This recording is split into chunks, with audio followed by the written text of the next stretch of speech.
Around a year ago, British television network Channel 4 published a YouTube video that immediately made its rounds on the internet. The video shows us a rescue mission headed by Filipinas who are part of a non-profit organization. They seemed to have been contacted by two fellow Filipinas who asked them to rescue them from their employers who were treating them like slaves. These Filipinas were live-in workers for an affluent family from the Middle East who were at the time of the rescue brought to London. As I was watching these scenes unfold, I started to wonder if they were other, lesser-known cases with hopefully more details online. I initially had a completely different case planned for today, but a couple of weeks ago, a case in Switzerland caught my eye and it prompted me to revisit some of the cases I stumbled upon after I watched that Channel 4 video. And so in this episode, I will cover 3 cases to highlight how slavery is still very much alive and well in our world and how our kababayan had fallen victim to it many times due to exploitation, desperation, and a system that is constantly working against the most marginalized and poor in our society. These are the tales of modern slavery.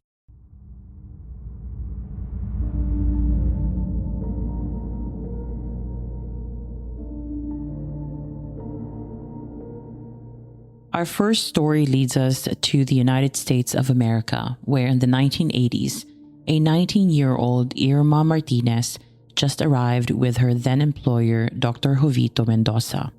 Irma had known the Mendoza family for some 3 years at this point because she worked for them as a live-in housekeeper since she was 16 years old.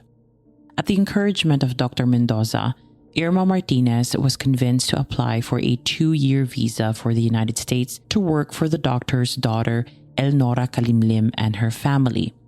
Officially, though, that was not the story Dr. Mendoza told Irma to tell the U.S. Embassy. The U.S. Embassy was instead told that Irma needed a visa to accompany the doctor to the U.S. for medical treatment.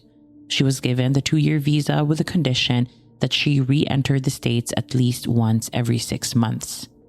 When she arrived, Irma was probably full of hopes and dreams that this new work with the Kalimlim family would greatly help her and her family back home. But things took a sinister turn once she arrived at her new home. Upon meeting the Kalimlim family, Elnora and her husband Jefferson seized Irma's passport and informed her that she needed to reimburse them for the cost of her airfare. The Kalimlims then told her that actually she was in the country illegally from the moment she arrived, which of course was not true. In addition, Irma could not communicate in English very well for the first 5 or 6 years of her stay, so it was difficult for her to even advocate for herself, let alone look up information that could potentially help her out of her horrible predicament. So what became Irma's daily reality after she arrived? Her work day typically began at 6 a.m. and ended around 10 p.m., 7 days a week, including during most holidays. Initially, her responsibilities involved taking care of the Kalimlim household and children alone, but eventually this expanded to include maintaining the family's cars, investment properties, and medical offices. Yes, both Elnora and Jefferson were doctors. After a decade, the family relocated to a more luxurious 8,600 square foot home equipped with a private tennis court where Irma remained their only household help. Whilst working for the Kalimlims, Irma's freedom was highly restricted.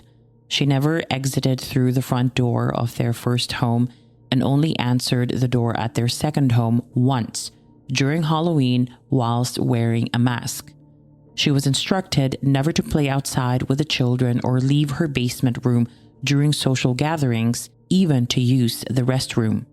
She was allowed to walk to church, chosen by Elnora of course, but only along a secluded back path. Elnora did not allow her to attend the same church too frequently.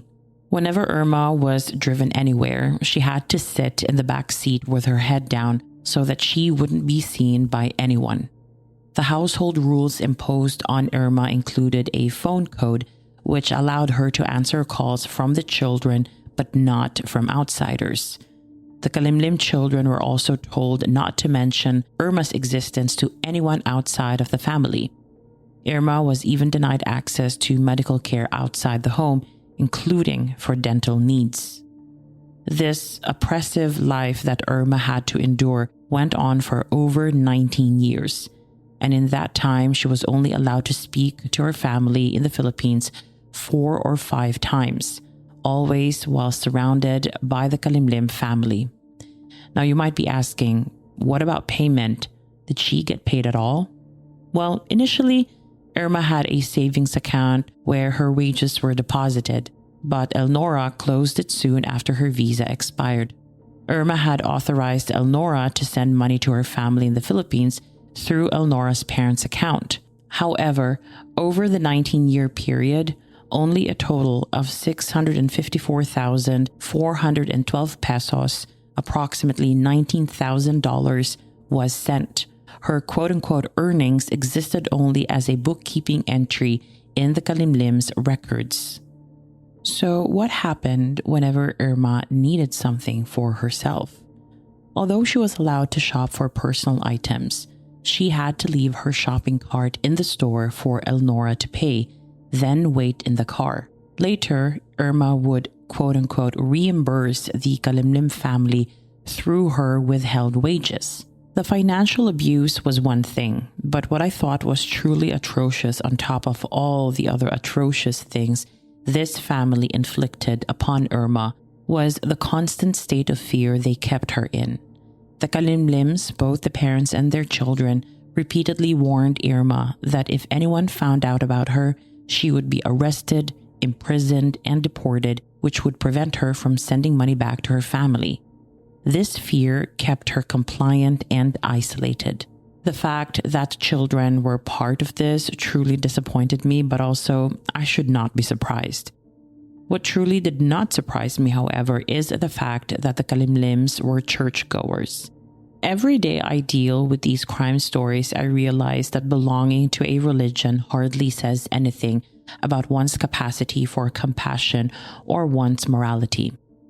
Having said all that, Irma's fate would soon take another swift turn when in 2004, someone called in an anonymous tip which alerted federal agents to what was potentially happening at the Kalimlim home.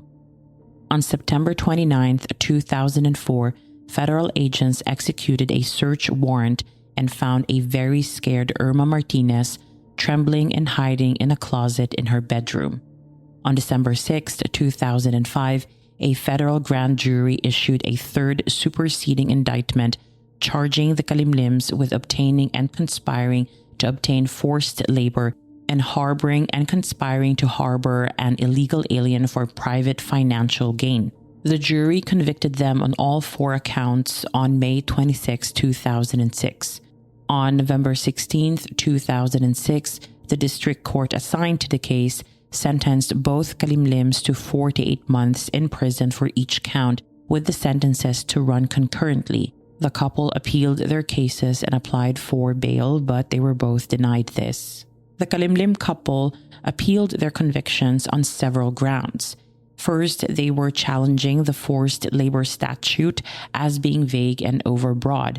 Then they were challenging the jury instructions for not excluding the possibility of conviction for innocent actions. And then they argued that there was insufficient evidence of financial gain on the harboring counts. The court upheld the convictions but agreed that there should be a resentencing. This was back in 2008.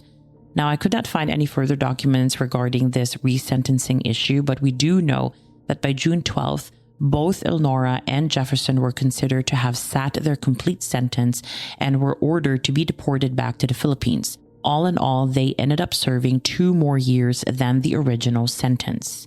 The Irma Martinez case ranks as the second longest indentured servitude investigation conducted by the HSI, or Homeland Security Investigations, a department within the U.S. Immigration and Customs Enforcement, or ICE, better known as ICE.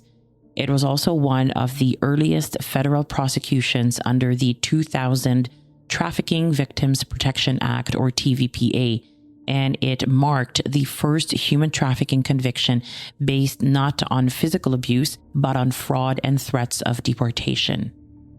Later on, Irma was granted permanent residence as a result of this case and after testifying against her former abusers.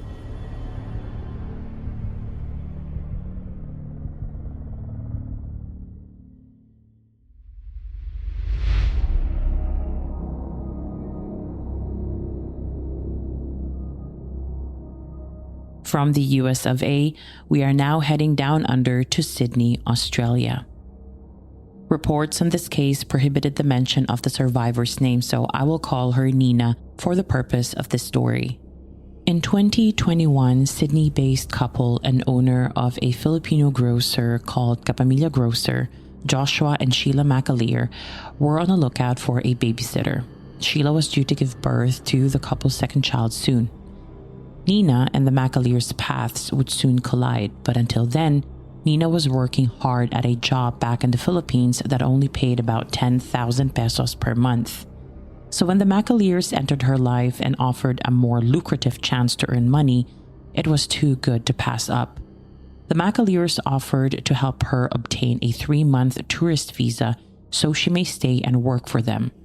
It is my understanding from some reports that went into more detail about the case that the 3-month stay in Sydney was all Nina would be staying in Australia for. Other reports, however, seem to indicate that both parties agreed that the 3-month visa will not be renewed and that Nina would be overstaying in Australia on purpose so that she could continue working and earn money. Nina, according to these reports, expressed her worries about this potentially illegal way to stay longer in Australia, but she was reassured by the McAleers that everything would be fine.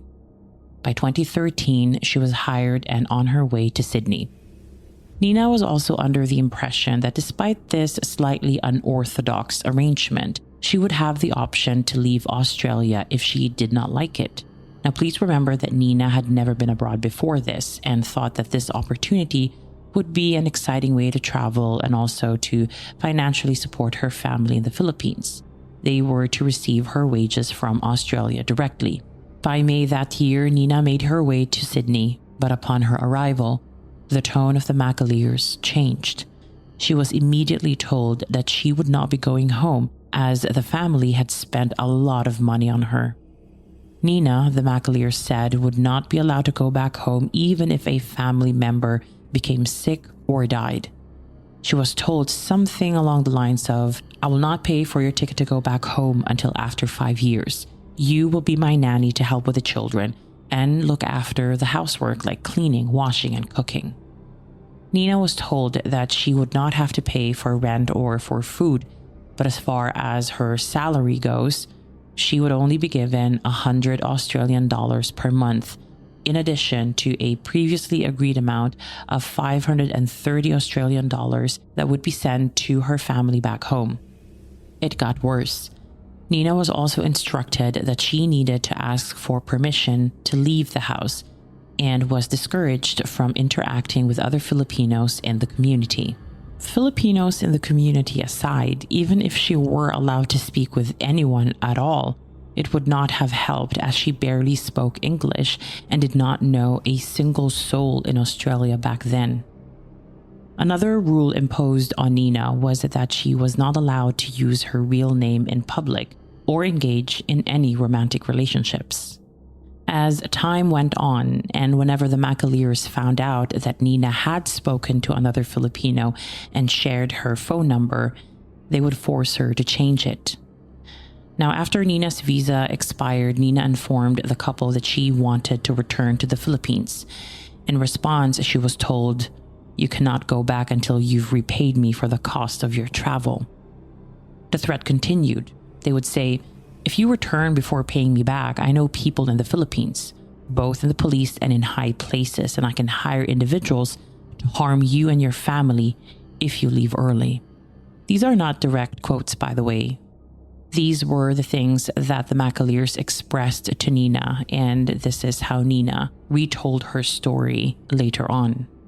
The investigation that was later conducted by Australian authorities also revealed that Nina worked full-time caring for the couple's children, sharing a room with them, and was later made to work at their Filipino grocer for 6 to 7 days a week without pay. Later, in her victim impact statement, Nina said that she did not know that she would end up working for almost 24 hours a day and not getting paid. Nina was so broke that later on the Crown prosecutor would tell a court that she couldn't get a taxi to the airport, let alone a flight back to the Philippines. The investigation later also showed that as the McAleer business expanded, Nina's workload also increased. She dared to complain about this once and was then told that she shouldn't be complaining at all because the McAleers were paying for her, which is vastly different from actually paying her, mind you. After 3 years, Nina had had enough. In October 2016, she finally escaped from the McAleer home in Rockdale, Sydney, but her ordeal would not be over yet. Shortly after her escape, Joshua McAleer hired a private eye to find her, telling the private investigator that the woman who he needed to find was actually his fiancée. He told the private eye, quote, "I have friends who have told me they have seen her driving around with another male in the Sutherland area over the weekend, and I've had my suspicions as well for a while now. I would like you to locate his home address and try to see if she is with him," end of quote. Now, obviously, the private investigator was not able to locate Nina, but for some reason that I could not find in my research, in 2017, Nina landed on the radar of a non-profit organization called Anti-Slavery Australia, who then called in a tip in July that year, telling Australia's federal police about Nina's situation. I am thinking that maybe Nina, after she escaped, was being kept safe and hidden by members of the community who eventually connected her to Anti-Slavery Australia. That same year in 2017, Australia's federal police started an investigation and needed to look at what had taken place between November 26, 2014 and October 30th, 2016. Now, remember that Nina started working for the McAleers in mid-2013, so I'm not quite sure why the police were focusing specifically on November 2014 to October 2016. What we do know is they were hell-bent on focusing on the fact that Nina spent working for this family essentially like a slave. When Joshua McAleer was eventually questioned about Nina, he simply lied to the Australian Federal Police and said that he and his wife simply wanted to report this Filipina being Nina, to get her deported. I did not find any further specific details of the investigation, but I did find the following. Mind you, the following are just bits and pieces of information, maybe from the investigation, maybe from something else, that were allowed to be published in the media. As per the police, there was one instance when Nina went to a local hospital for a medical procedure and was then directed by the McAleers to provide false information to the hospital staff in order to access free public health care under the Medicare system. After she was discharged, she was forced by the McAleers to resume her duties the following day without any time to recover and heal. According to the police as well, the McAleers maintained a strong psychological hold over Nina through continuous coercive and manipulative behavior, compelling her to follow their commands out of fear that any disobedience would result in punishment. They frequently reminded her of the expenses that they had covered to keep her in Australia, using this as a means to make her feel indebted to them. As it were, the police submitted their findings to the Crown prosecution, and by 2019, the McAleers were notified and ordered to attend court. The charges against the couple involved one count of conducting business involving forced labor and harboring an unlawful non-citizen. Joshua McAleer pleaded guilty to both charges in 2020. Sheila McAleer pleaded guilty to forcing Nina to enter into forced labor in the same year as well. After pleading, they were allowed to be out on bail until their sentencing. Nina's story is heartbreaking because she just wanted to better her situation by going abroad, fully trusting the McAleers. She said in her victim impact statement that she was actually happy in the Philippines. She had job security and she was with her family. With the McAleers, she felt like a slave and did not feel like she could say anything. She said Sheila was cruel to her and that all in all, she just felt powerless to change her situation.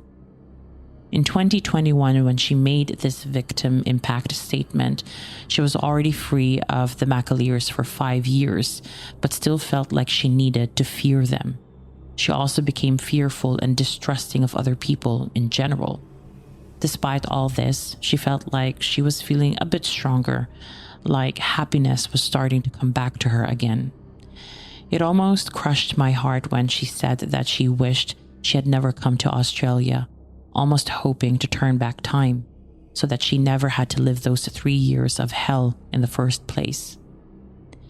During the sentencing hearing, lawyers for the McAleers tried to argue that a couple did not deserve the maximum sentence of 10 years in prison, not only because of their good standing in the community and due to not having any prior criminal record, but also because they were willing to offer Nina 70,000 Australian dollars. The lawyers said, quote, "The impetus of these offenses was for economic advantage for each of the offenders. It provided them with their lifestyle to the disadvantage of the victim. The disadvantage of the victim is being addressed by payment of compensation." End of quote. I'm not sure the McAleers fully understood that slapping money on this very serious matter would never fully give Nina back the years she had lost or make good the emotional abuse she suffered. It is a bit of an insult to even offer this in the first place. Personally, I think it is too low. I would even demand a higher amount and still advocate that the McAleers sit the maximum sentence. On Friday, the 25th of June 2021, Sheila McAleer was sentenced to 3 years and 3 months in prison with a non-parole period of 14 months. She was also ordered to pay 45 Australian dollars in reparations to Nina. Joshua McAleer was sentenced to 2 years and 6 months in prison and required to pay 25,000 Australian dollars in reparations to Nina. However, his sentencing was postponed pending a home detention assessment, which would determine whether his sentence would be served in prison or as an intensive corrections order or ICO. An ICO under Australian law is a custodial sentence of up to 2 years that the court decides can be served in the community and not necessarily in prison. After sentencing, Nina, I can only imagine, could finally move on with life. However, moving on looked like for someone who had to endure so much. Wherever she is in the world, I hope she is thriving. Now, you might think that what happened to Nina and Irma was already awful enough, and surely it cannot get any worse. Unfortunately, in crime cases, it always can. The next case from Switzerland shows us exactly this.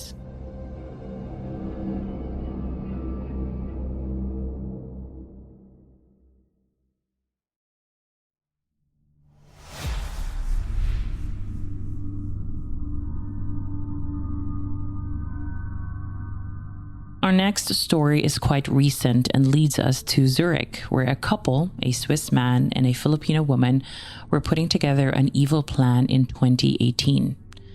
None of the individuals in this case are currently named in the press due to Switzerland's privacy laws, so let us call the couple Dietrich and Alma. A further note, because of the same privacy laws, we only know the very basic details of the case, but even those are horrific enough and sufficient to give you a picture of what transpired in Dietrich and Alma's home. From what I could put together using the current articles available online, this story starts with Dietrich's seemingly insatiable sexual appetite and sadistic tendencies. As per the available articles out there, consensual BDSM role-playing games were not doing it for him anymore, and he wanted something more, something dangerous, something that the kink community would probably disapprove of. Basically anything that is non-consensual. I feel like I need to say this at this point because there is still a stigma and purposeful misunderstanding of kinks and fetishes out there that causes king shaming as best case scenario, and then straight up accusations of committing sex crimes as the worst case scenario. Having done my research for my gender and society class back in college, and then for this episode as well, I've come to the realization that those who safely practice and live out their kinks, especially within the BDSM community, are some of the most adamant people who insist that the concept of consent is truly understood and respected. I go to weird lengths for you, LagimFam, and I read up on things I normally would not read up on. I've fallen into rabbit holes about consent within the BDSM community, trying to understand sadomasochism and other kinks, and I truly believe that we can learn something from those who are in these communities and abide by the belief that consent is above everything. Having said that, Dietrich was an aberration, I suppose, having followed the rules until he did not. At some point, for him at least, it would seem that consent did not matter anymore. He wanted to tie up unwilling women and lock them in cages, have complete control over them without any regard for their humanity and free will. And to satisfy this depraved craving for absolute control, he searched for women to deceive on the internet. In order to lure unknowing women into his evil plan, he promised them an education in Switzerland and a residence permit. His first victim was a 22-year-old Filipina, and then his second victim, a 30-year-old Brazilian national. He was not acting alone, by the way. At his side was his 32-year-old Filipina wife, who helped him make the ruse more believable. The 22-year-old Filipina, who we will call Dahlia, was the couple's first victim, as I mentioned. Dietrich and Alma pretended to organize a residence permit for her, and as I understand it, the agreement was that Dahlia was going to work for the couple at their home, but also go to school. She was promised a chance to attend the International Maids School to learn about gastronomy and Swiss geography. You may have guessed it already, but that school doesn't exist. Upon arriving in Switzerland, Dahlia probably thought that this was a life-changing opportunity, but whatever hopes and dreams she took from the Philippines with her were brutally crushed when she realized that she was not there to do some honest work and go to school. Instead, Dahlia was locked inside the couple's home from July 2018 and April 2019. In Zurich, she was immediately placed on a tight work schedule where she needed to work 6 days a week and be on call for 24 hours in exchange for a meager 800 francs a month. Whatever free time she had was not spent outside. Oh no. Dietrich made sure that during Dahlia's off days or during the hours she was not being ordered around to work, she was locked in a windowless cage with a floor area of just around 2 square meters. This cage had metal bars for doors. There was no toilet, just a bucket, and the area was under surveillance around the clock. Dahlia and the other victim in this story were locked up for up to 17 hours a day in that cage. Dietrich tied up a scared Dahlia daily except for Easter, her birthday, and New Year. Both her hands and feet were cuffed. She also needed to wear a leather collar that was connected to the shackles she was wearing, severely limiting her movement. What was absolutely insane about this was that Dietrich still tried to maintain the ruse about the school, saying that being locked up and cuffed were requirements of this non-existent maid school. In the same vein, he also regularly conducted quote-unquote tests, and whenever Dahlia did badly on those tests, she was punished by being tied up or by being forced to wear gloves that were too tight. If she did well on those tests, she was rewarded with trips to places like the zoo or restaurants. This went on for 10 long months until Dahlia was able to escape. Not long after her escape, Dietrich and Alma were able to recruit another innocent woman. This time it was a 30-year-old Brazilian who was promised an opportunity to learn German in Switzerland whilst living with a couple in a beautiful detached house with a swimming pool. That was part of the lie, of course. The poor Brazilian woman went through what Dahlia went through for around 6 weeks before she was freed by the police in mid-July 2019. As I understand it, this operation with a Brazilian woman may have been the result of Dalia having previously filed a complaint with the police, who then made sure to pay the sadistic couple a visit, resulting in an arrest and court proceedings. Dietrich was charged with human trafficking for the purpose of labor exploitation, deprivation of liberty, forgery of documents, and other crimes under labor and immigration law. Since he effectively confessed after being charged, the subsequent trial proceeded through summary proceedings. What I found outrageous was that Dietrich's defense lawyer claimed that the women involved had consented to the arrangement by signing a contract, so surely his client should not be so severely judged and should be acquitted altogether. This is a wild take, seeing as, purely from a contract law perspective, by the way, the two parties were never on equal footing economically or language-wise, which already tarnishes the spirit of whatever contract these individuals were signing. It is a bad faith contract. Secondly, I highly doubt that a contract signed by the two survivors stated explicitly that they would be treated like house slaves and that the two women simply agreed to that. I am more inclined to believe that the contract was a simple domestic helper and employer contract that was twisted and misinterpreted to cover any liability, including breaches of human rights and civil liberties, which in any country is and should be seen as unfair contract terms or an unfair way to interpret a contract. The argument, if indeed made that way in this case, would never hold water. Moving on, Dietrich had already spent 5 months in pre-trial detention by the time this case was brought to the public's attention. This time served was later taken into consideration during his sentencing. On September 26, 2024, Dietrich was sentenced to 36 months in prison.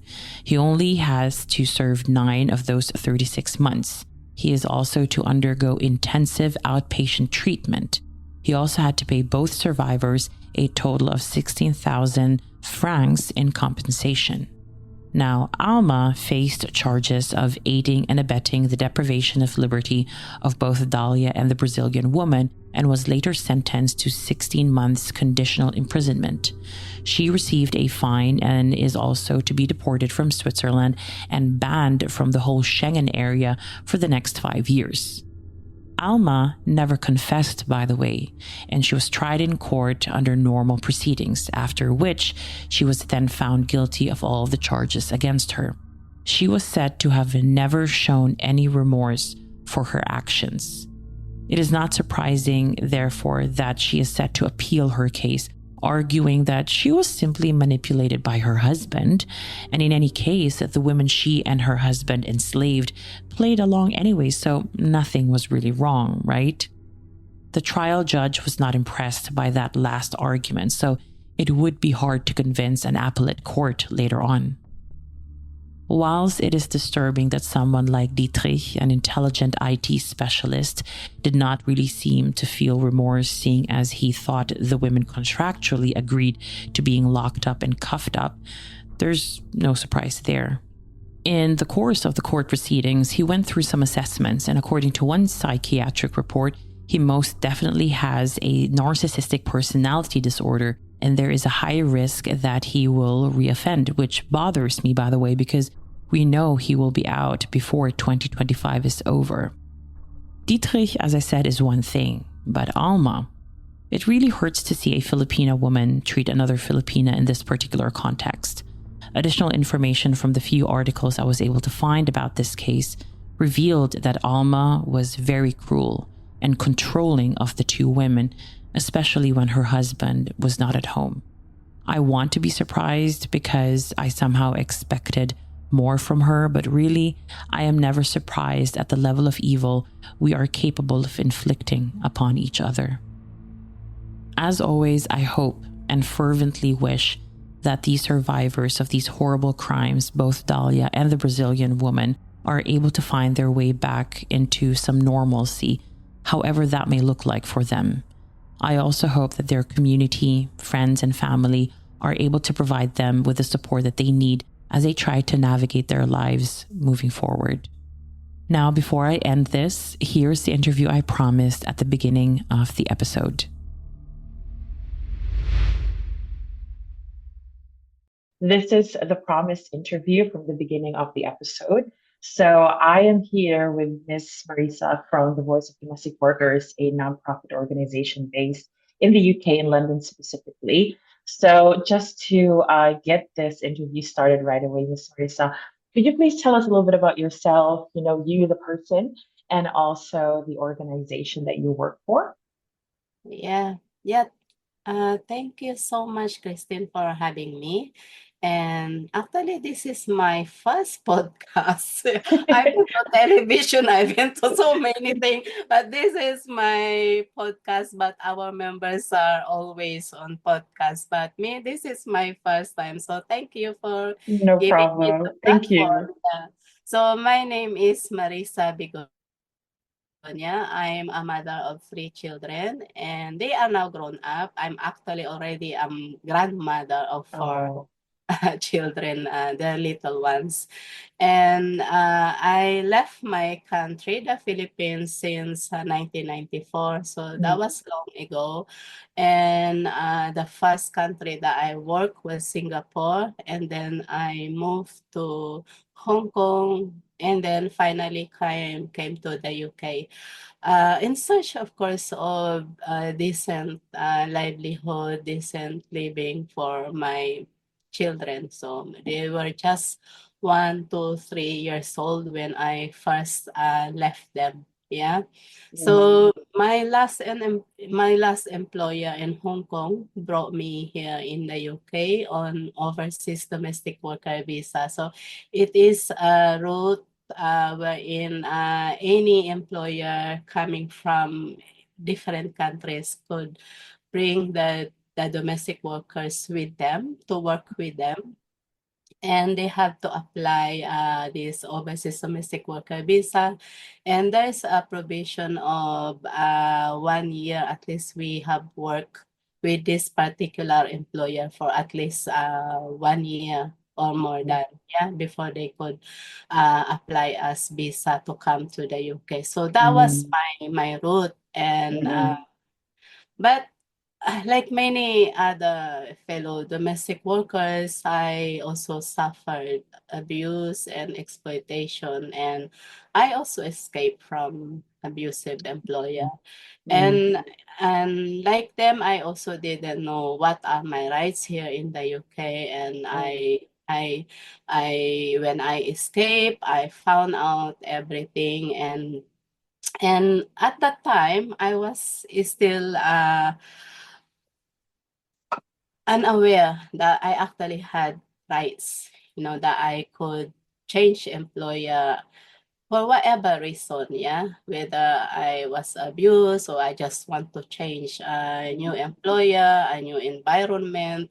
And I had those rights, and that actually has given me the opportunity to rebuild my life, to be able to find a good working condition, a good decent employer.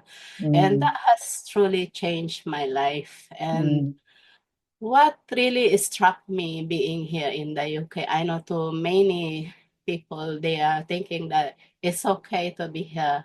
Oh, wow, UK. Oh, wow, London. mm, But actually, what shocked me actually was to see my fellow domestic workers in front of me, meeting them. Like, many of them had been beaten, had been poor with hot water, had oh been, God. sexually abused. And many of them were just barefooted. And really, I asked myself at that time, what am I doing? Why is this happening? Mm, 'Cause I was very shocked. And because I also kind of been through to similar situation as them, which I think at that time I thought I was the only one. But mm, actually meeting and seeing my fellow domestic workers shocked me. And I ask myself this question, what am I doing? Why I'm doing nothing? And I slowly talk to them and find out uh, what are the needs, and also yeah, we kind of tell each other problem, what happened Mm. to us. and and slowly I also began to realize the need for us to unite, to to act, against these abusive employers who are abusing domestic workers. and and also to the important for us to really speak out, stand up Yeah. and fight back, Mm. and we cannot just keep quiet and do nothing wherein it's happening. Mm. And we are the living evidence of all Exactly. of this crime. It's Yeah. a crime and it has to be addressed, it has to be put in the front line. Mm. And so we began to organize ourselves. So that's actually the beginning of the organization. We were called Justice for Domestic Workers at the beginning, because Mm. that's what we want, justice. Mm. Mm. And we were lucky that Unite the Union in Holborn. So Mm. Unite the Union is the biggest trade union in the I know UK. them. Yeah. Yeah, so they have 1.5 million members. They are all different sector of workers here in the UK, and Mm. they opened the door for us, and we are very much grateful. Even I think when I was escaping, from abusive, I was in front of the building, and I just asked myself what this trade union can do for me as individual worker. Because Yeah. I think when we talk about trade union, they are in factory, they are all Yeah. and building. But for migrant domestic workers, we are individual workers in private household, and it's really hard to organize ourselves. But I Mm. think that Justice for Domestic Workers has successfully managed to organize ourselves. So I think through word of mouth, through Mm. domestic workers ourselves also. Like one of them would come to unite, and then they come back with 10. Yeah, so that's how we became kind of over 1,000. Yeah, Wow. our membership has over 1,000 Mm. migrant domestic workers. And then I've seen also actually, Christine, that's the only time I realize why there are Filipinos who couldn't read, who couldn't write. And that's the one I understood why the Mindanao were asking to be an autonomy region. Yeah. Mm. So when I was in the Philippines, I didn't quite understand. We are one nation. Why do you want to separate from us? But if you see in your own eyes, why the education, was absent, in the lives of other women, Mm. Filipino women that I met. They couldn't read, they couldn't write. It is because they had to travel, far away, Mm. in order to learn, to Mm. study, and some of them had no access at all. And this is a thing that our government has not done, has neglected, and that's why they are protesting against it. And oh my God, I never know. That's why I ask myself, I could read, I could write. What am I Mm. doing? Why am I Yeah. doing? Yeah. Yeah, so that's slowly I help them how to, how to, at the beginning I help them how to write, how to read, but later on we saw that it is needed, that we need to provide education, so Mm. we have English class, IT class, also with the support of Unite the Yun, because at the beginning we were not registered as charity. So we Mm. registered the organization in 2017 as Mm. charity, because there's already a lot of work, needed to be done, and we didn't That's have true. Yeah. money. Yeah, we need money in order to provide services, in order to help and support the migrant domestic workers. So we're not just dealing with Filipino, we're dealing with many other nationalities like Nigeria, Ghana, Indian, Sri Lankan. So we're quite very international Yeah, organization. Yeah. that's really interesting, Tita Marisa. So having touched upon sort of a little bit about what the organization does, what would you say is the mission, main mission and vision of the VODW? Yeah, so we were registered a charity, and we have this two mission vision. Mm, So this is to end discrimination and to protect migrant domestic workers living in the mm, UK by providing education, training, and legal advice. We also want to preserve and protect the physical and mental health of migrant domestic workers, mm, and including the dependents, and who are maybe living temporarily or permanent in the yeah. UK. And the organization really, I think we were already kind of established when the pandemic happened. Yeah. Mm, So so during that time, we had to we had to raise funds for the domestic workers, because many of them suddenly been laid off. They've been yeah, terminated, I can imagine. Yeah. don't come anymore. So, Mm, and and for domestic workers, many of them are live in. Yeah. So mm, where are they going to live? exactly. During the pandemic. How about their food? So we were able to support them. We call Mm, for help. And you can see really how amazing, the people, regardless who we are, the British people, they were even we had the money to buy food because of the nation we're pouring, yeah. mm, But who will buy? Who will deliver the food? So there are British people who went out, use their car, use their yeah, own bus, to that's deliver really food. good. Right. Mm, So mm, you can see the solidarity, the help and support of how the community, the United Kingdom, survived the pandemic. Yeah, and the it was tough. community, yeah, may really, and for domestic workers, I think what was visible at that time. So because we were just kind of the healthcare workers, yeah.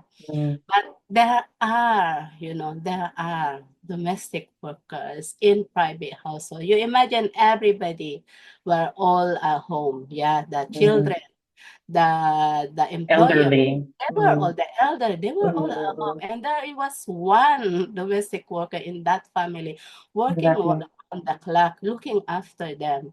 And some of them had been infected as well, because they had to Yeah. take care of if the families were infected by this Mm, COVID, they will be infected.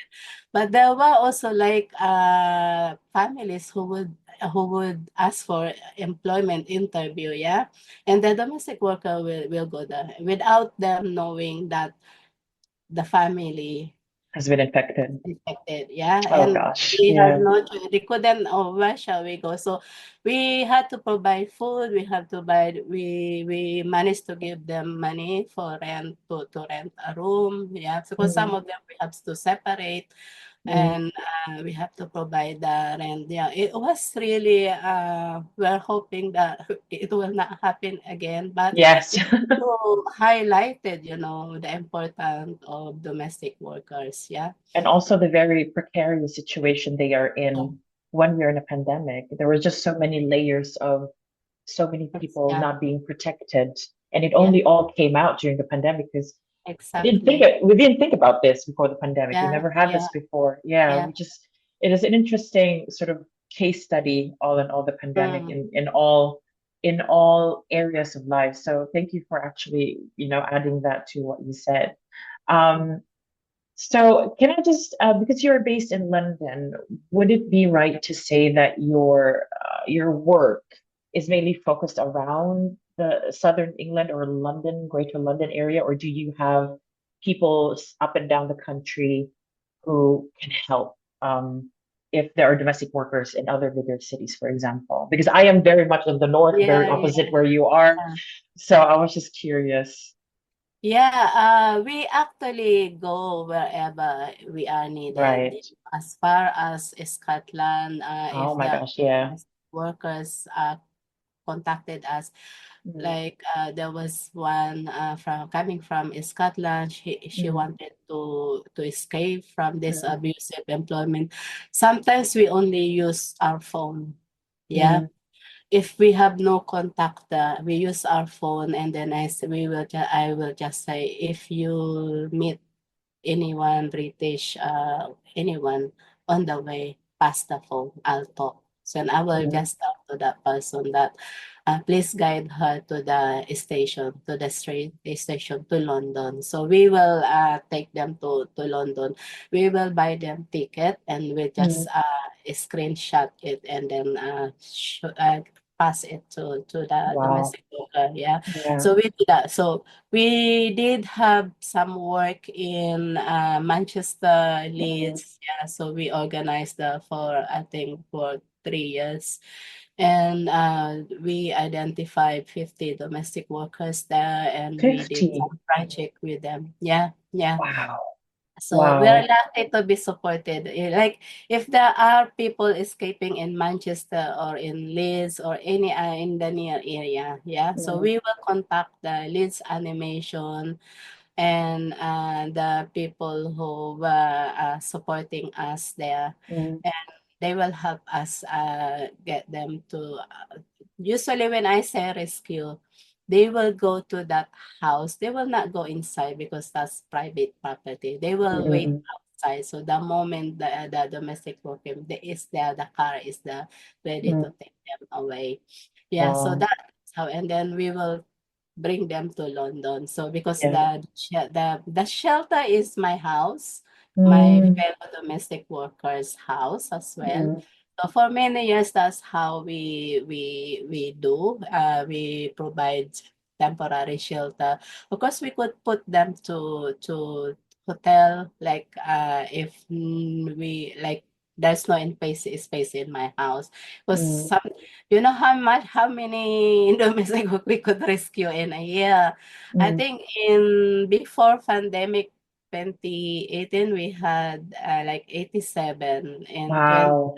So, but in 2020, we only managed to rescue six, yeah, because it's Oh, pandemic, yeah. yeah. We, as much as we want to rescue them all, but where shall we put them? And Yeah, then yeah. after pandemic, I think we had 54, and now this year we are already counting to 45. Wow. And Uh, we're not even done yet with the year. yeah, that's everywhere. It's not just UK. So it could Yeah. be in Oxfordshire, it could be in Surrey, yeah. Yeah, yeah, And yeah. the channel for news, one of them was in London, but one of them Yes. was in Surrey, yeah. Oh, it's so both because I recognized at least one was definitely London. Was it Yeah, Kensington or yeah. The two Mayfair? of them from London, yeah. Yeah, and the other one was not London, was outside where I used Was to live in outside. Surrey. Yeah, Yeah. sorry. But I mean, they have one family. Yeah, but the Mm, other one was separated. Although sometimes she would come to London, but they are heavily guarded. Yeah, and wow. yeah, so it's not easy for them to rescue. Sometimes, Christine, we would put a SIM card because they don't have SIM card in UK. So No. under the bin, the black bin, because we have Yeah. is something reachable outside, and they Yeah, would yeah. throw the black bin, yeah, Yeah, yeah.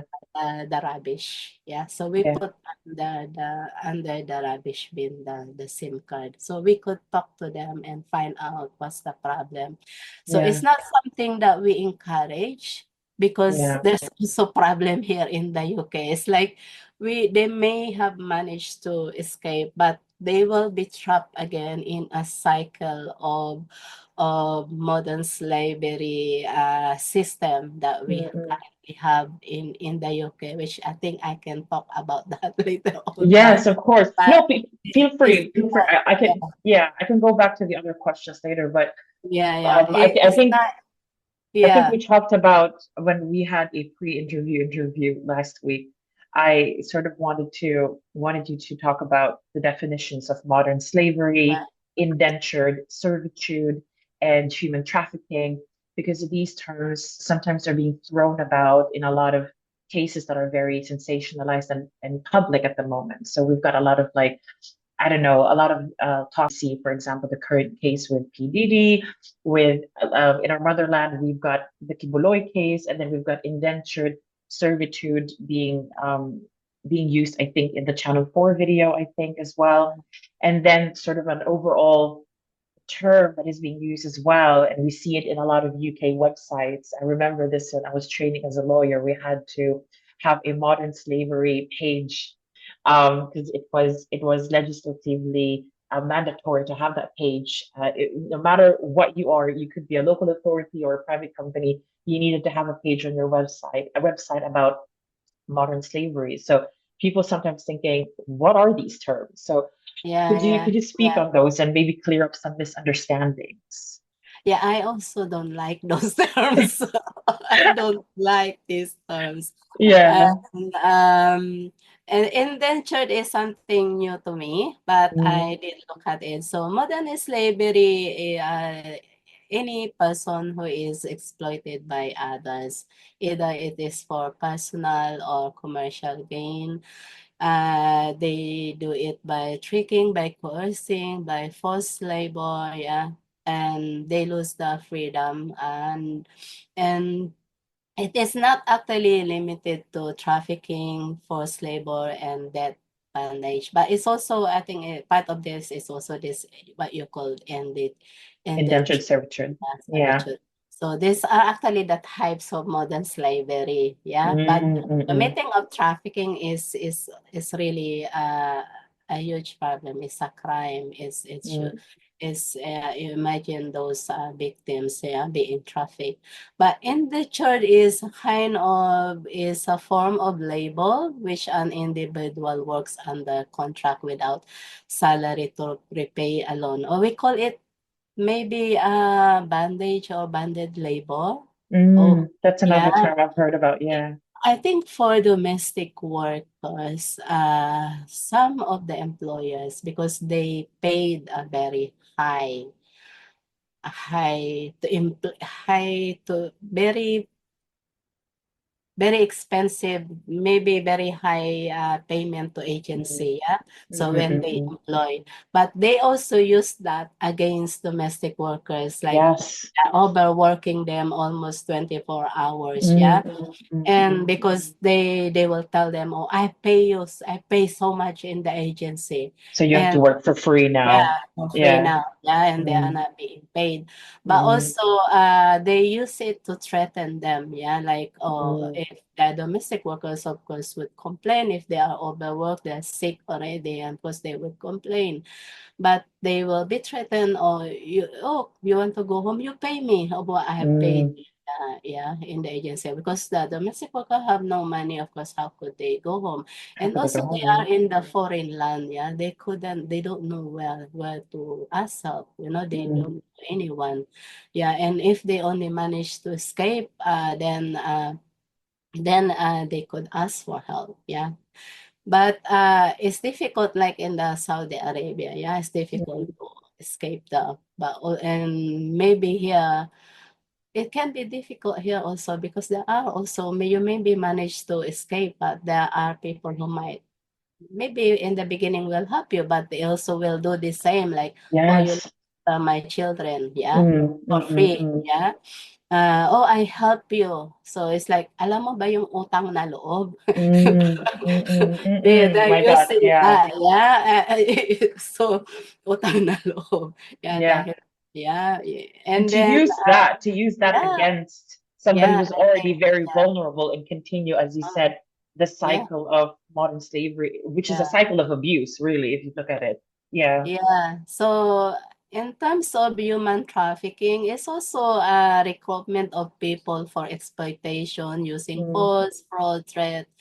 And this also include like those people working in the farm, yeah, food mm. processing, Seasonal workers. yeah, on this another terminology of domestic servitude, yeah, Servitude, which that's is it. Yeah, yeah. domestic work, yeah. Mm, Domestic servitude is like kind of, there's a form of abuse because domestic work is truly decent work, yeah. mm, It only became abusive if it is unregulated and there's no mm, law that protect and support domestic workers, and then mm. it became this modern slavery and trafficking, yeah. Yeah, yeah, Or yeah. forced labor, yeah, and sexual exploitation is also That part of too. it, Oh, yeah. that's the worst. Yeah. So in for us, they may say that, is this happening in the UK? I tell you, sometimes we rescued not just one, but twice, but The thrice, you same know. person. The same person, okay. This is because in the UK, there's since 2012. Oh no, I escaped in I came here in 2004, yeah, Mm, mm, mm, in the UK. At that time, there was this right to change employer, right to mm, renew visa, right mm, to settlement, right to British citizenship. mm, mm, All mm. these rights were scrapped in 2012. I'm not Yeah. surprised. I'm not So surprised. Yeah. so that's why the UK has now this so-called Modern Slavery Act. And Mm, then they also sign in the EU European Convention on Human Rights, which is this human trafficking law. Yeah. mm, mm. And then, but on that time, when they remove, then the domestic workers couldn't renew their visa. So when even we escape, that's why we ask first and Mm, explain, why do you want to escape? mm, We mm. ask them first before we rescue them. And Yeah. then we try to explain the situation here in the UK because they will be undocumented. And Ah, if they become undocumented, they will be more vulnerable well, yeah, to yeah. exploitation. Yeah, it's kind of you're being re-trafficked. Yeah, it's a kind of you're trapped in a system. There's no escape route. Yeah, Yeah. so that's the current system. It's like the kafala The system kafala system. in Yeah, Saudi yeah. Arabia. My Yeah, listeners would know all about this this because I've talked about a few cases. terminology. Yeah. Yeah, yeah, the kafala system. Yeah. Yeah, so it's very similar. So Mm. UK is doing the same, is Oh practicing the my same, gosh. yeah, in terms of domestic workers. So Yeah. naririnig ka, nandiyan ka na nga sa UK, sinisiraan Oh mo pa. no. Yeah, but this is Ayun, yeah, but this is sort of this the the reality, yeah, this yeah? is the thinking that maybe the UK is more progressive Yeah, than other countries when it comes to this, but actually it's the same concept dressed up in another way, dressed up maybe nicely. Um, yeah, but which leads me to one of the questions that I have sent over to you. I mean, I don't want to sort of compare countries, but just looking at the UK situation, like how protected are domestic workers, whether they are being abused or not, whether they're trying to escape or not? What is the protection? What level of protection are they well protected? Do you think mhm, Parliament can do more? What is the situation? Because I have never looked into it, even so, though I was practicing law, but yeah. completely different area. But I'm really sort of keen to hear from you what the UK is doing or not doing.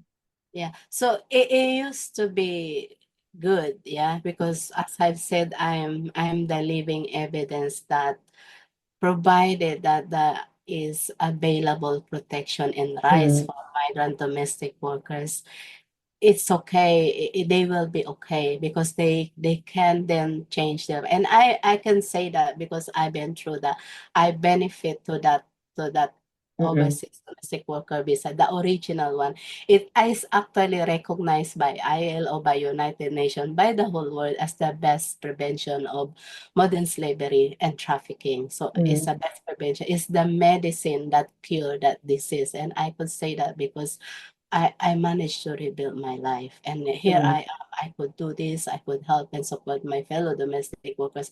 I could mm, help the government. I could work with the police. I could go out in the Europe countries in as far as United Nation in New York. Yeah. mm, I mm, I always represent this country in terms Mm-mm. of migrant workers. Yeah, and and but those rights that I used to have were scrapped in 2012. Now, what we have now in the UK is the national referral mechanism of this Modern Slavery Act and Trafficking Law. Mm. Now, it is a system that assess whether or not a person is a victim of modern slavery or trafficking and Mm-hmm. trafficking. Yeah. So we have to they have to go through to that system. They need to pass. Yeah. It's like Oh, they're like a threshold. qualifying. Yeah. Yeah. It's a it's a Mm-mm. threshold. Yeah. And they can put it high, like they put it very high really. So Mm. when we rescue them, so we will then have to look at the evidence. Do you have picture when they beat you? Do you have when was Yeah. the Yeah. sexual abuse happened? Do we have enough time to get the To evidence? get the Yeah, to secure evidence. the evidence. Yeah. If not, then there's nothing. Yeah. Mm. So who among the domestic worker being beaten would take picture afterwards? Exactly. That's Who would not in have their the mind. wherewithal? Yeah, yeah, Yeah, yeah. all they think is, well, how can they Escape. escape it, you know? Yeah, yeah. And so more, we seldom found a domestic worker who got that evidence. Yeah, we need to produce witnesses. Yeah, and also we need to provide them I think the other evidence that we can show. If those physical evidence are absent, then we have this service of counseling, wherein the counseling, they can see how traumatized, Oh, yeah, how yeah, yeah. those abuse affected their mental and well-being. Yeah, Mm-mm. so it can be seen that. So, and they need to go through that counseling in order to, I don't think so it ever healed. At least it makes them better. Yeah. But also I think Initially, yeah, yeah. the most important that I've seen that help them is having each other. So we have every Sunday meeting. Yeah.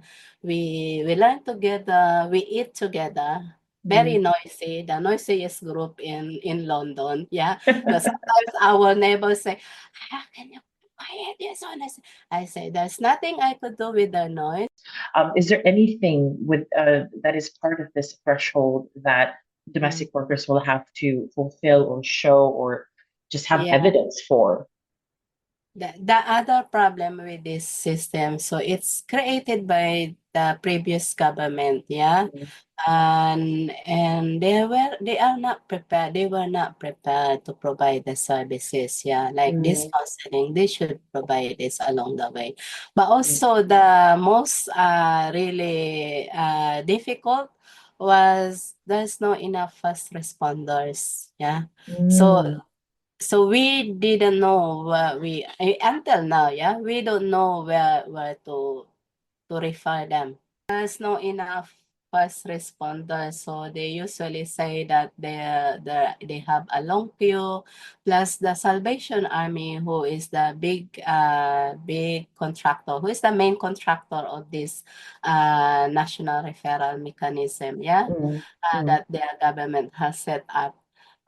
They also closed. So where shall we refer them? So we had no choice but to take them to police. You know how scared are domestic workers to police, because the employers use police to threaten them. Yeah, it's Yeah, like yeah. you escape, the police will arrest you. Mm. We put you in jail. So the domestic workers are usually frightened of police. So it's hard. So we just give them assurance.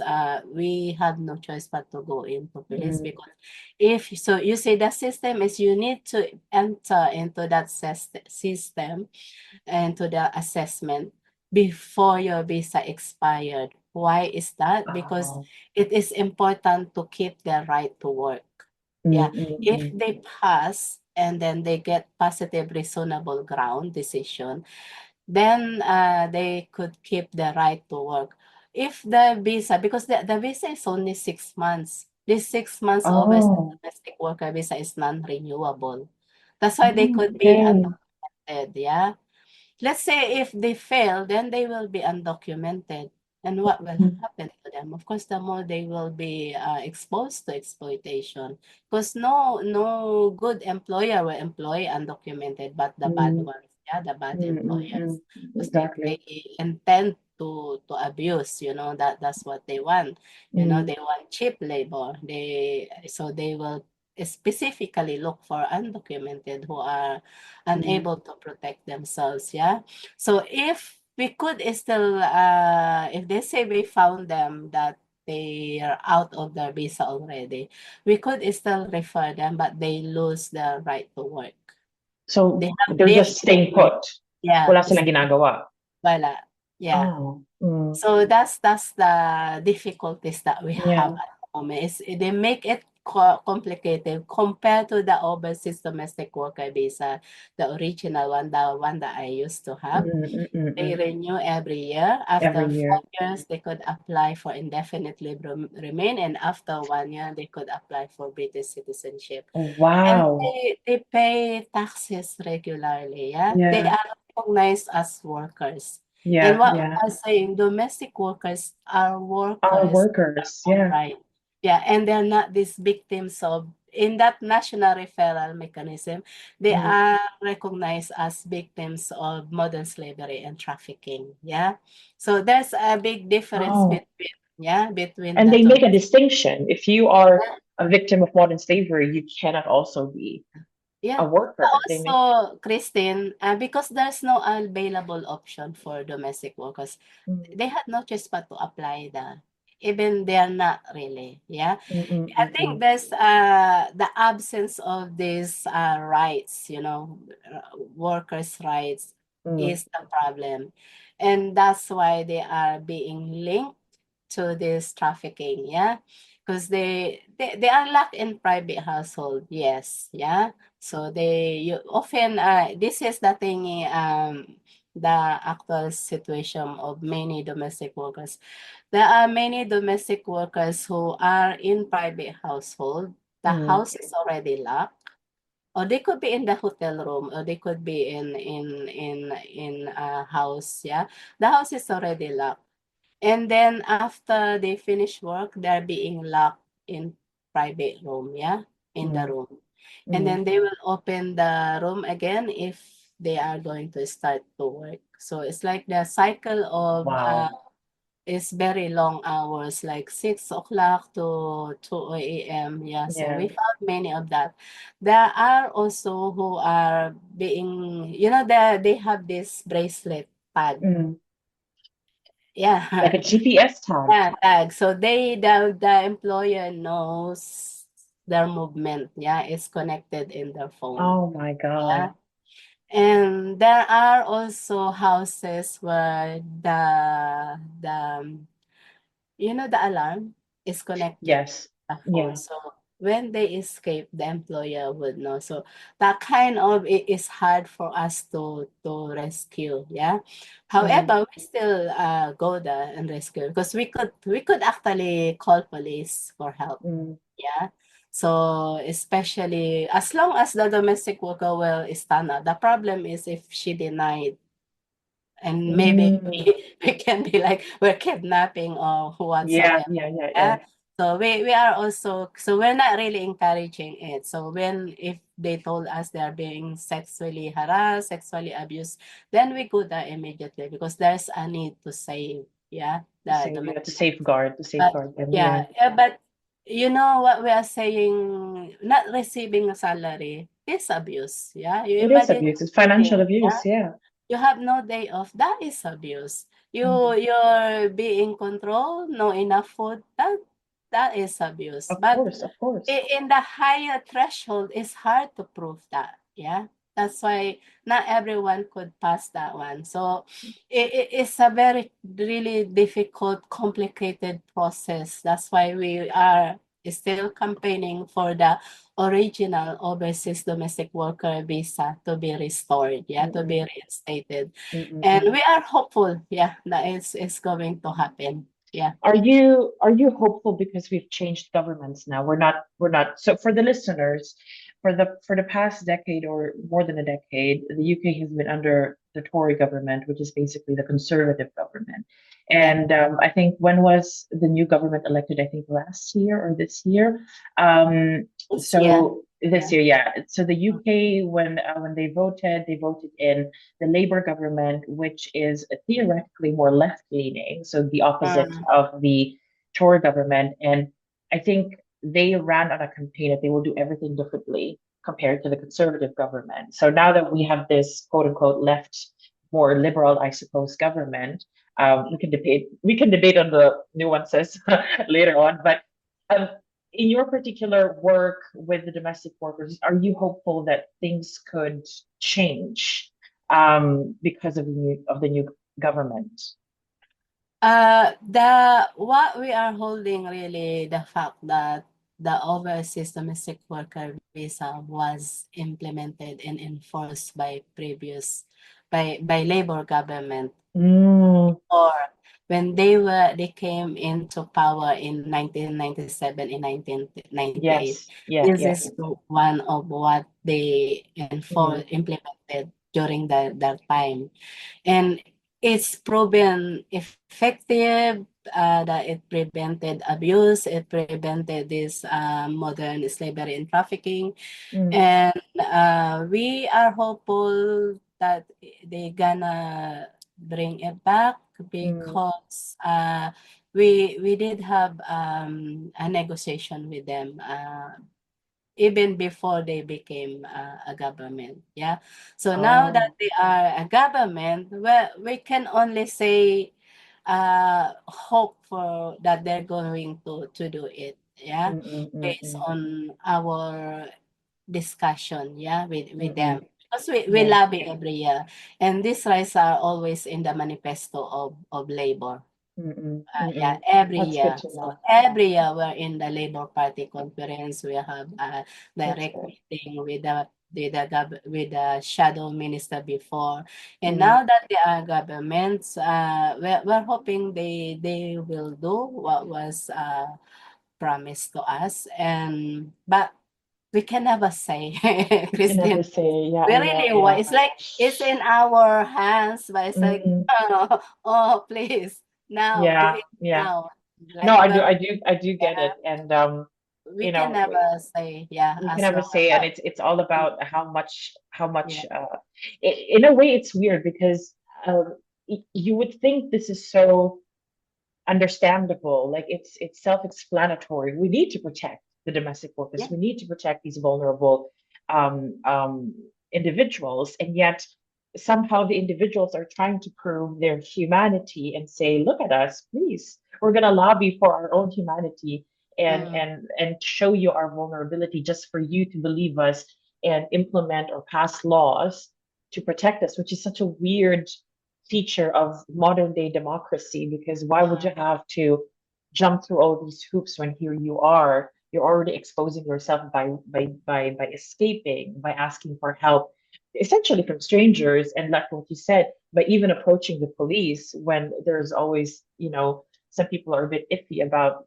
police authorities. So I think that is such a bad trait of modern democracy that the most vulnerable are the ones who have to jump through unbelievable obstacles just to get the protection that they absolutely deserve. Um, and I would also wanted to add here that is it safe to assume, Tita Marisa, that 100% of the domestic workers that you come across are women? Because it is a women's uh, issue, not not not 100%, but 100, maybe 99%. 99%. Yeah, Yeah, yeah. yeah. So in our Okay. members, I think we only have like five male. 5 men. Okay. Yeah, All right. Because I just yeah, wanted to, because again, it's when you zoom out of the issue, it's actually very much part of it is, women's yeah, rights, it's women's women's issues. rights. Yeah, and it has to be picked up Yeah, by, people in the government as well who constantly preach about women's rights and women's issues. yeah. That, you would think that they would also stand on business about this. But having said that, Tita Marisa, with your organization's wonderful work, which we have seen in the Channel 4 video, which I have told my listeners about, Mm. um, what are the biggest projects that you're currently really pushing forward that you're highlighting? Um, tell us about it.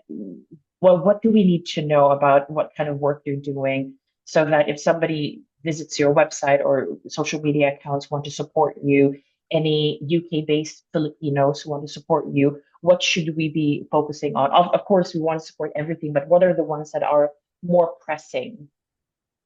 Of course, we really want the rights of domestic workers to be That's number respected. one. So there is a letter template in our websites that they Mm, can use to write to the MPs. Yeah, and okay, we're I'll more post than a link to that. happy.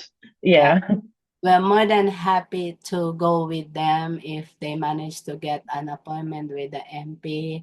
Mm, And also, I think it's not just about this because Labor government did supported the ILO Convention 189, decent mm, work for domestic workers. So it is an international law that recognize, protect domestic workers as workers. So I mm, think the reason why UK refused to ratify this convention because it is there ready so to ratify. mm, The mm, Philippine government has ratified it. mm, Yeah. mm, mm, Actually, I think it's the second country after Uruguay that the mm, mm, Philippines ratified it. mm. And for the UK government to ratify, the reason why, because you know that domestic workers are not protected in the health and safety law. Ah, I Yeah, didn't know that. Wow. because what the reason they're using is because there's not enough inspector. But if where there is a crime happen, that's the only time they actually inspect, go and inspect. Yeah. Yeah. But also they use the reason of it is a burden to elderly. But also because we work in private household, therefore it's a kind of against the privacy of the family. Because Mm, but it is also private household is a workplace for domestic yeah. workers, yeah. So it has to be regulated, but it doesn't mean that you have to check every now and then. Whether it's reported crime, of course, it has to be You have investigated. to check. Yeah. The employer should be Yeah. investigated, yeah. Yeah. But I think at the moment, there's very little conviction of perpetrators here in the UK, yeah. That they come and go and free, and how many domestic workers they abuse. With the how many potential victims that has been reported that has gone through the system of this. It's 17,000 for Wow. people, yeah, 17,004 people in 2023 alone, yeah. Yeah.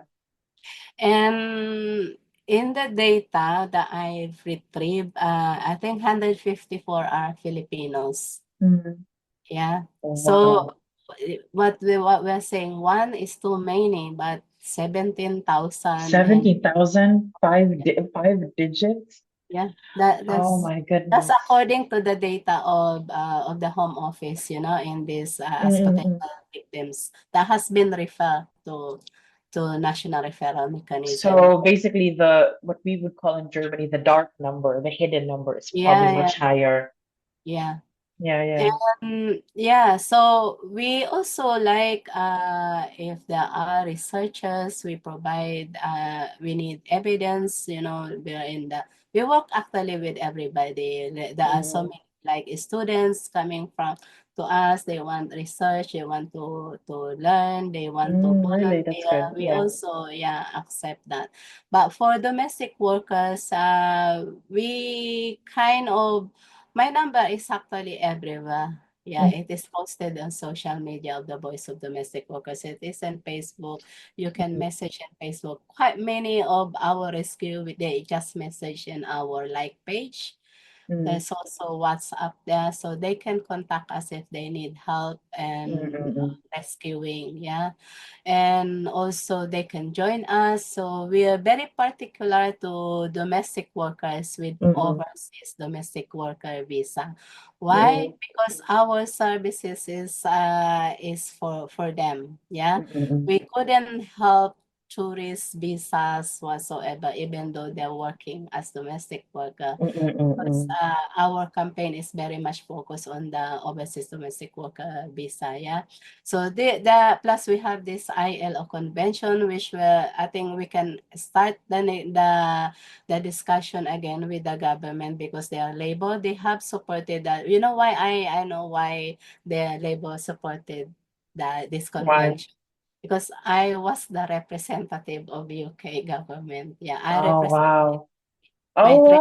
wow. Yeah, yeah. So you will hear the TUC Trade Union Congress and Unite. Mm, Actually, Marissa is one of the signatory of the wow. ILO That is so good Convention to hear. Yeah. 189. Yeah, so she's one of the author, right? Mm, What mm, they call, mm. yeah. So Yeah, I yeah. presented, yeah. So yeah, but so that's still a long, very long campaign already. That Mm, goes alongside, but our priority is to reinstate the overseas domestic worker visa. That's the immediate one, really, and mm, we're mm, hoping mm, we win it this time. Yeah. mm, mm. Tita Marisa, in our pre-interview, you mentioned something about future voices, something along those lines. What is this project about, if you're okay to talk about it? Yeah, Future Voices is because we are truly run by and for migrant domestic workers.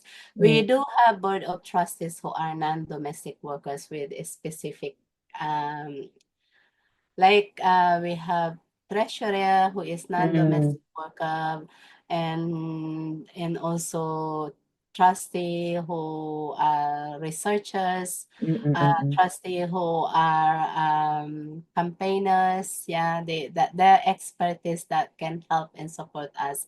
But we Exactly. also have board of trustees who are domestic workers, so they're a Mm, kind of shadowing them and supporting them to run the organization. But the mm, day-to-day business is run by our members. So we have working group and we do our English classes, IT, body in mind, wellness workshop. That's every Sunday. There are online financial classes and body in mind online. But IT ISO class are every Sunday.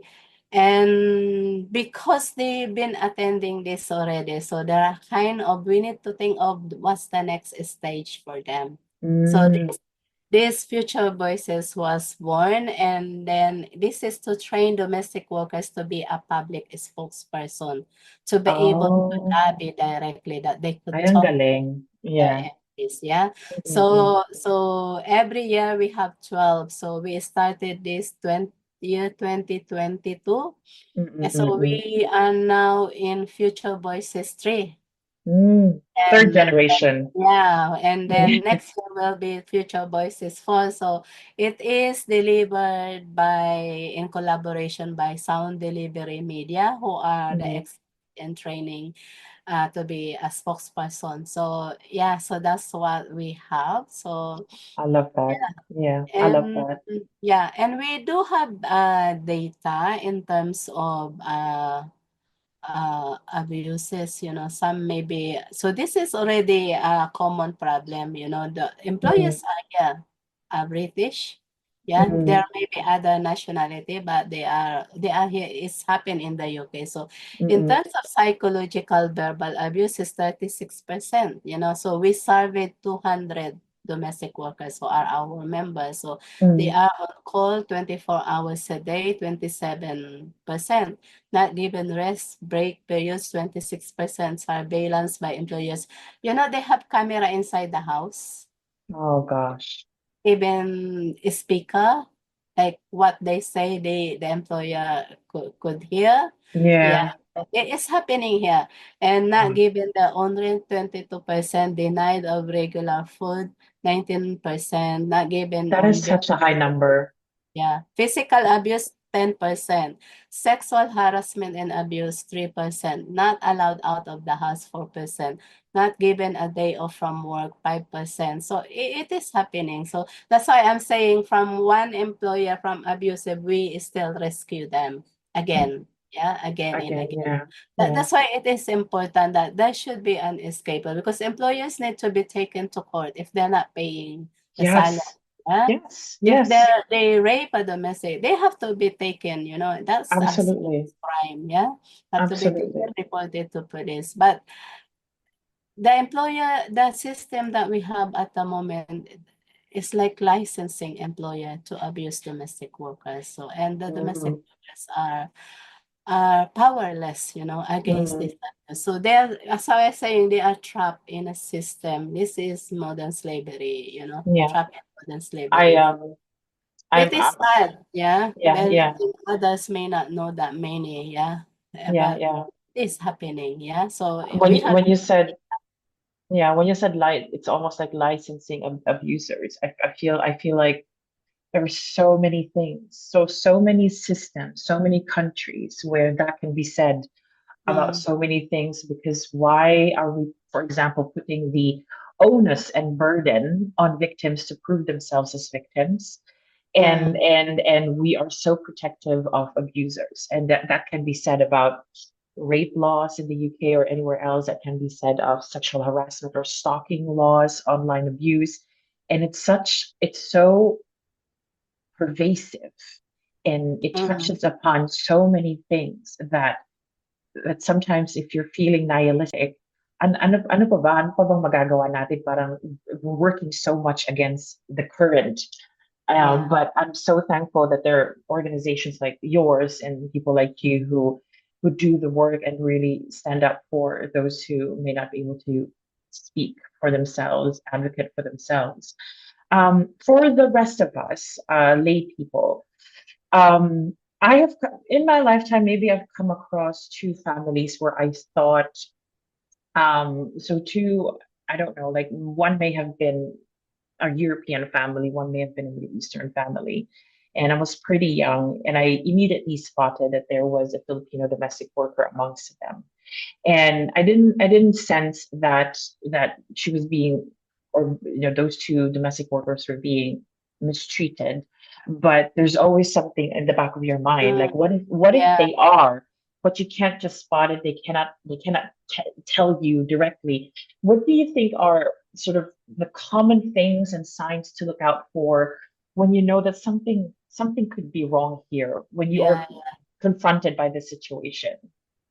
Sometimes, Christian, I define that modern slavery is they make it modern. The more modernized it is, Mm-hmm.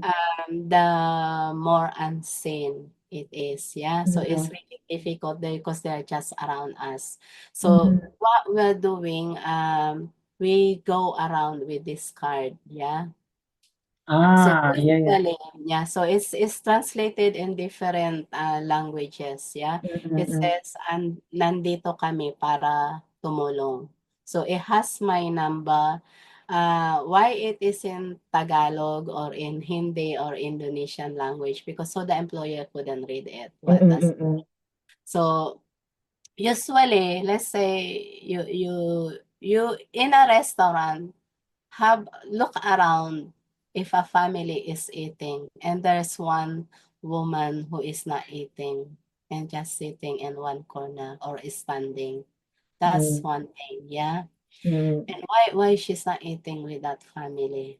Yeah, mm-mm, because she's not allowed to eat what they are eating, yeah. mm-mm. So we cook the food that we aren't allowed to cook. If there's leftover, that's the one that the domestic worker would usually eat. If there's no leftover, then there's nothing to eat, yeah. So sometimes we go to the park also. Okay, another thing is you could see they already holding the child in the pram. Mm. In that pram, there are still groceries, bags, whatever the shop there is all there. Yeah, Yeah, yeah. she's already have all these many bags in the show. It's just like a Christmas tree. Yeah, and with a child. Sometimes you think of that, what is this mother of this child thinking? Yeah. I think if you're a mom, your priority is the safety of your child, yeah. Mm-mm. And because they treat, it's a master and a slave relationship, yeah, that she should carry everything, yeah. Everything.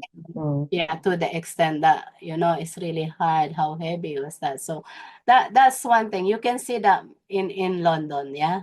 Very clear, yeah. So Really. maybe the others are not very, very familiar to that scene, but if you are attentive to that kind of thing, then you will know, yeah. Mm-mm. There are also domestic workers who, because either they are being beaten, they're being sexually abused, they Mm. would cry, cry. Maybe they couldn't take the pain anymore. Yeah. Mm-mm. So if it could be your neighbor, because we had one who been saved because she heard the crying, and then that domestic work went to the front to water the plants, and Mm-mm. she gave her her number in a piece of paper. Yeah. Mm-mm. In here in the UK, you can ask help if you are being abused here. Call. Yeah. Mm-mm. So that's why we created also this card, yeah, in Mm-mm. order, yeah. So That is we so good. Yeah. usually go to parks wherein the employer could be around, So that's why we are also careful, like we give this secretly. Or some of them Mm-hmm. we don't talk if the employer are not around, yeah. But if Mm-hmm. they won't look at in our eyes. You can Mm-hmm. see the employer are around. Because they're not allowed to talk, yeah. They will not talk to us. So we know that something is happening and she's scared. She will ask us to Mm-hmm. go away, don't talk to Mm-hmm. me. Mm-hmm. Yeah. So we know that because we've been there, yeah. So we You know know, this, you yeah, experienced. Yeah. yeah, Yeah. my own Yeah. experience. So we're careful. But even in the park, you can also they're having a picnic, and the domestic worker just sitting there or standing Not there, eating. touching them and not eating, yeah. So you can see also how many children, sometimes 4, 5, running Mm-hmm. around for just one person. Yeah, Mm-hmm. it is a lot, And aside from that, the bags. You can see that scene. It is Mm-hmm. kind I of can, yeah, I have a picture in my yeah, mind. Yeah. Yeah. Yeah. yeah. So They're we doing do. everything. Yeah, we do visit the park when we know there are many of them. So we Mm. secretly give this card. Yeah, some of them we managed to rescue because of this what we're The doing. card. Yeah, so Very, very important. they would call us. Yeah, and they Yeah. hiding their phone because their phone can be confiscated. Of Yeah, course. Yeah. so they call really like in the middle of the night or 2 a.m. So our Mm. phone is open, knowing that 24/7.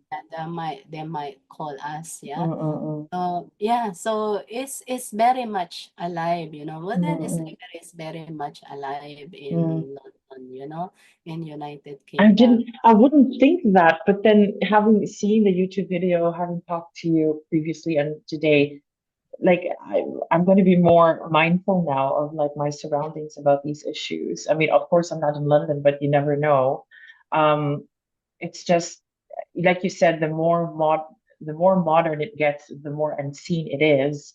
Yeah, So we were talking about surveillance. We were talking about bracelets, which is like what GPS tagged and all that. yeah, It's insane to me, and I think for my listeners, if you see something like this, definitely be discreet, I suppose, in approaching, because you could end up doing more harm than good mm, if you are not careful about approaching these situations and making the vulnerable person aware that actually there's help. So we're trying, it's a very delicate matter, and I suppose mm, like you know how to do it, but if you know yung common tao might not be able to. So just a warning to the listeners out there, like just proceed very discreetly and make sure that the focus is on keeping the person safe, but also giving them the information that there is help out there.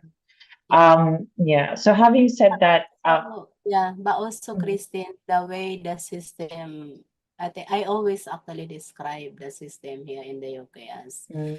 because of the high threshold, yeah, I tell this to the government whenever I Mhm. talk to them, yeah, to the previous government, yeah, I say, um, do we need to be raped, to be beaten, to be starved to almost death in order to access protection? Because Yes. for me, that's the requirements that you're asking Yeah. is something that many domestic workers couldn't provide. Now, because you want that evidence, so that's my always question. We say, do Yeah. we need to be raped, to be beaten, and starved to almost death in order to access protection? Because there are domestic workers who could go in the flap cut, yeah, because they've been starved, yeah, very skinny. Yeah, you Mhm. imagine how small is the flap cut, Yeah, where yeah, the yeah. yeah, the flap Yeah. cut, where the door Where for where the the cat will go in and out of the they, house. Yeah. yeah, they could go Oh in my God. there, yeah. So that's how skinny, they've been starved to almost That death. is And we that's need to horrible. produce those evidence. That's what they're requiring us. And and Ridiculous. so it is you're surprised that we have this kind of system here in the UK. Mhm. It's been created by the previous government, yeah. So that's why we are looking forward very much that the new government will change finally and free Mhm. the domestic workers out of slavery. Yeah. And you have a supporter now here in the podcasting world. Oh, thank Lagim you. podcast is definitely on your side, and um, there are other things that I might want to talk to you about in private, but I'm just not going to put it here on the episode.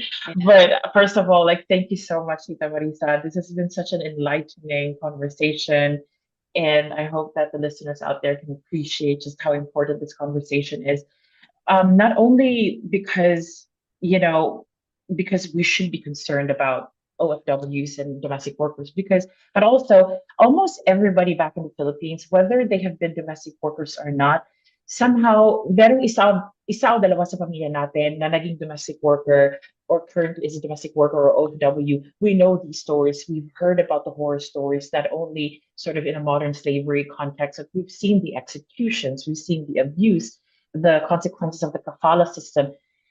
All the generations of Filipinos now, everybody, all 100 plus million Filipinos will have somebody in their family who has been touched by these kind of things. And I think we should be interested, we should be paying attention.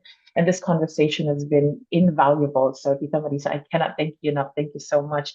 Please extend my gratitude towards the whole organization and Jimena, who was in our pre-interview of last week as well. Yeah.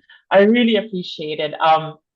I'm hoping to publish this episode on the 19th, so that I can sneak this at the tail end of the episode. Um, Anti-slavery award, anti-slavery month this month. month, yes, I'll make So sure to include tomorrow, that. tomorrow is the actual day. That Yeah, is the channel po news that you watch. yeah.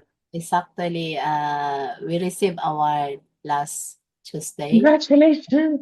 Human Trafficking Yeah, Foundation. that Yeah, is so good. the raising awareness event. Yeah. I can Yeah, only recommend to the listeners, like I put, you know me, I put the links of all the things that I yeah, talk about. So the YouTube link is definitely in the show notes. Please check that out.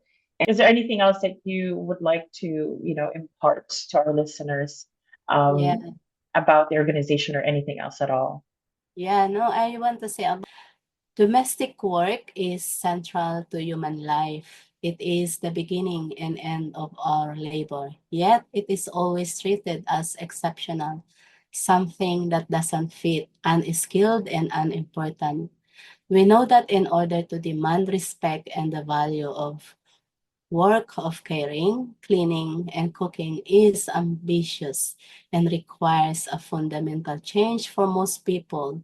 But to restore the original overseas domestic worker visa that allows workers to renew their visas and apply settlement visa and British citizenship is not a big step.